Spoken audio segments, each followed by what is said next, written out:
طيب, brothers and sisters, what does it mean therefore? I am as my servant thinks I am, meaning when things happen to you, when you repent, when you pray to Allah, when you do good deeds, when you die, all of this means assume well of Allah that He will take care of you on one condition, on the condition that you do the action necessary for it. It doesn't mean that whatever you want, just assume it about Allah and He will give it to you. It doesn't mean that. It doesn't mean that Allah saying, I am the way my servant thinks of me. It doesn't mean that if I want something, I just have to think of Allah well and He will give it to me. That is false, and all the scholars have spoken against it. So for example, if I think well of Allah, yet I don't obey Allah, I don't do my 5 daily prayers, for example, which He commanded me, and He told me that 5 daily prayers are a course to enter paradise, or I don't fast Ramadan without an excuse or a reason, and Allah tells me the people who fast will enter paradise, or I continue to do major sins and I don't care, and Allah has told me major sins can lead you into hellfire, can land you into hellfire.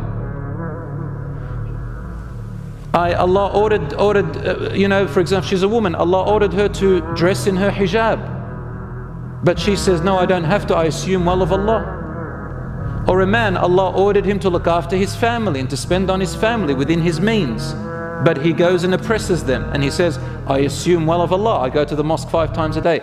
Brothers and sisters, it doesn't work that way. I can't sit there saying, I assume well of Allah, and I'm airy-fairy about it, but I will not obey Allah. Half of my life is living in disobedience. I don't do what needs to be done in order to earn Allah's pleasure. Otherwise, there's no need for anybody to worship or do anything.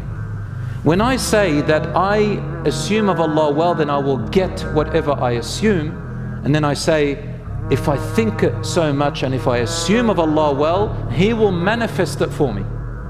That's what they say. If I think well of Allah, this hadith means I will get my manifestation, I'll get what I want. No, that's not how it works. Oh, they say sometimes, but it happened to me. Habibi, this is what you think. There are so many things that don't happen. In that case, everybody will just get whatever they want. Life will be bliss, this is it, this is paradise. So to think of Allah well means that it has to accompany action. Action. Amal. الَّذِينَ آمَنُوا وَعَمِلُوا الصَّالِحَاتِ. Those who believe and then follow it up with the righteous actions. Not just believe without action. Of course, there are people who believe sincerely and wholeheartedly. They don't do the right actions and may go on the day of judgment. Allah will judge them and they may be punished, but eventually they'll be taken out of the punishment and placed into paradise if they had sincere tawheed and monotheism and never made partners with Allah. But after the punishment, after the consequence, and after Allah's discretion. So brothers and sisters, please do not make this mistake, because this is how the shaitan will delude you from becoming a righteous person and fulfilling the purpose that Allah created you here. Allah will not tell you pray 5 times a day and say I commanded you, and then say to you there is a punishment for doing major sins, and then He says to you just assume good of me and you don't have to do it. That is a contradiction. That's not what it means. So we can't take one hadith and leave the rest out. We can't take one verse of the Quran and ignore the rest. It all is a package, it comes together and each supports the other.